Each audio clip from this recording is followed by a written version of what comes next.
मध्यवर्ती अशा कार्याच्या निर्माणासाठी आपल्यामध्ये खास करून उपस्थित झालेले आपल्या राज्याचे नेते, जिल्ह्याचे नेते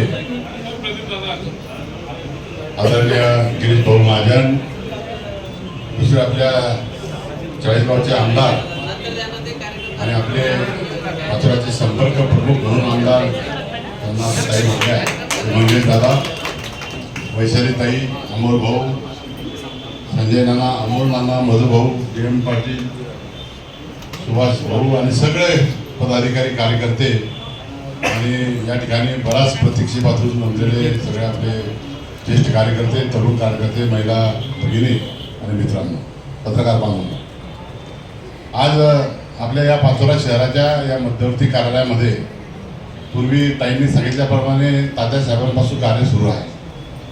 मध्यंतरी ताई व्यवसायामध्ये होत्या, परंतु हे कार्यालय ताई दुसरीकडे चाललं गेलं होतं. आपण ते परत घेतलं आणि मग परत घेतल्यानंतर मला वाटतं ताईंनी गोमूत्र शिवकून मला वाटतं शुद्धीकरण देखील केलं, सत्यनारायण केला. कारण की ह्या कार्यालयामध्ये अनेक प्रकार व्हायचे आणि आज खरं आम्ही ताईंना धन्यवाद देतो की ताई आमच्यावर हातून बोजा टाकला नाही की स्वतःच तुम्ही कार्यालय तयार करून दिलं, म्हणून भारतीय जनता पक्षाच्या वतीने मी आपलं आव्हान. ग्रामीण भागातला कार्यकर्ता इथे आला हो की तहसील कचेरी जवळ आहे, पोलीस स्टेशन जवळ आहे, पंचायत समिती जवळ आहे आणि आम्ही राहतो फार लांब, यायला तिकडे 20-25 रुपये लक्षणे लागतात. म्हणून या कार्यालयामध्ये जर येऊन बसतात तर सहज कार्यकर्त्यांच्या भेटी होतील. परंतु काही कार्यकर्त्यांना डायरेक्ट सवय, ते घरीच येतात. त्यांना ठीक आहे, इथे आपण चहा पाण्याची व्यवस्था करू. तर आज खरोखर आनंद होतोय. आज आपल्यामध्ये बघतो आपण की निवडणुकीचं वातावरण सुरू झालेलं आहे. आज महायुतीचे सगळ्या इथले आमदार आहेत, इथे मंत्री महोदय आहेत, दुसरे आमदार पण आहेत आणि आमदार म्हणतात की विरोधी पक्षाला उमेदवार मिळत नाही. आणि खरोखर आहे, विरोधी पक्षाला उमेदवारच नाही. ना तुतारीला उमेदवार आहे, ना घड्याळाला उमेदवार आहे, ना मशालला उमेदवार आहे. परंतु आपण महायुतीत आहोत, आपल्याकडे उमेदवार आहेत. भारतीय जनता पक्ष या तालुक्यामध्ये, या मतदारसंघामध्ये इतका बलाढ्य झाला की त्याने आमदाराची झोप उडून टाकली.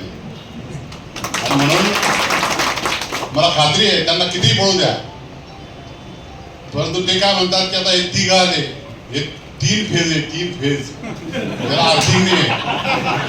बाबा आमची फेजला तू आर्थिंग पाहणारा कोण? आम्ही आमचे फेज आहे ना तुझा बल्ब उडून टाकू आणि म्हणून त्याची चिंता करण्याची आवश्यकता नाही.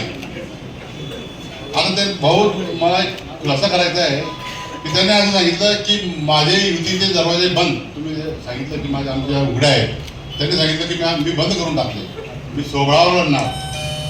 मागच्या वेळेस सुद्धा हीच परिस्थिती होती. मागच्या वेळेस नगरपालिका अमोल भाऊ आणि भारतीय जनता पार्टीने स्वतंत्र लढली. मी राष्ट्रवादी काँग्रेसकडून लढलो, ते शिवसेनेकडून लढले. माझे 7 आले, यांचे 8 आले, म्हणजे 8 आणि 7 15 आणि त्यांचे फक्त 10 झाले. माझा नगराध्यक्षाचा कॅन्डिडेट 2 नंबरला होता, यांचा 3 नंबरला होता आणि त्यांचा 1200 मतांनी निवडून आला. यांची माझी बेरीज केली तर माझा कॅन्डिडेट 5,500 मतांनी निवडून येत होता. जिल्हा परिषद स्वतंत्र लढले, जिल्हा परिषदमध्ये 5 पैकी 2 जागा आपल्या या ठिकाणी निवडून आले, एक मधुभाऊ आले आणि एक पाटील साहेब आले. पंचायत समितीमध्ये आम्ही नव्हतो, ताई आम्ही नव्हतो, त्यावेळेस 5 पंचायत समितीचे सदस्य हे भारतीय जनता पक्षाने त्यावेळेस निवडून आणले. राष्ट्रवादी काँग्रेसने आमच्या गटाकडून 3 निवडून आले, एक काँग्रेसचा आला आणि एक फक्त आमदाराचा आला पंचायत समिती सदस्य. म्हणजे तुम्हाला मागच्या वेळेसच तुमची जागा जवळजवळ दिसली होती, पण तांत्रिक याच्यामुळे ती सापडली नाही. मागच्या वेळेस भारतीय जनता पक्षाबरोबर आम्ही गेलो आणि सभापती तुमचा काँग्रेसचा घेऊन आम्ही सभापतीपद आपल्याकडे भाजपकडे घेतलं. फक्त एक पंचायत समिती सदस्य निवडून आला होता. ठीक आहे, शिवसेनेचे जिल्हा परिषद सदस्य 3 आले होते, त्यापैकी 2 आपले या ठिकाणी भारतीय जनता पक्षाचे होते, आम्ही नव्हतो.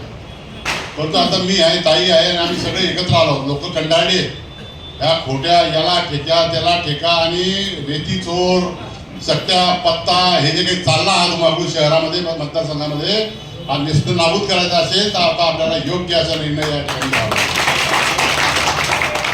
कोणते कार्यकर्ते आहेत? मला म्हटले काल परवा काहीतरी मीडियामध्ये यांच्याबद्दल आरोप केले. अमोल भाऊंनी 2 वेळा त्यांनी अपक्ष उमेदवारी केली, भारतीय जनता पक्षाने त्यांना रसद पुरवली. आपण त्यांनी पुरवली, तुला काय कळतंय? तुला दुखण्याचं काही कारण नाही. मला म्हणतात की तिला बोंजाला का राहिले, फक्त त्यांचे कर्मचारी माणसंच आहेत. तुमचे कोणते कार्यकर्ते आहेत? तुम्ही स्वतः गद्दारी केली, स्वतः काय केलं हे सगळ्या जनतेने पाहिलेलं आहे. ठीक आहे, विभाजनाचा फायदा आतापर्यंत होत गेला, पण आता विभाजन होणार नाही. एक युतीने एकत्रितरित्या वैशालीताई, मी, अमोल भाऊ खांद्याला खांदा लावून उमेदवार कोणी असो, आमचं फक्त चिन्ह हे कमळ राहील आणि कमळाच्या चिन्हावर या मतदारसंघामध्ये परिवर्तनाला आजपासून सुरुवात झालेली आहे. येणाऱ्या कालखंडामध्ये कोणतीही निवडणूक असेल ही कमळ जिंकेल याची ग्वाही या निमित्तानं भाऊ आपल्याला देतो. खरं म्हणजे आपण आज धावत्या याच्यामध्ये वेळ दिला त्याबद्दल आपले देखील आभार मानतो आणि माझे बोलणं थांबवतो. जय हिंद.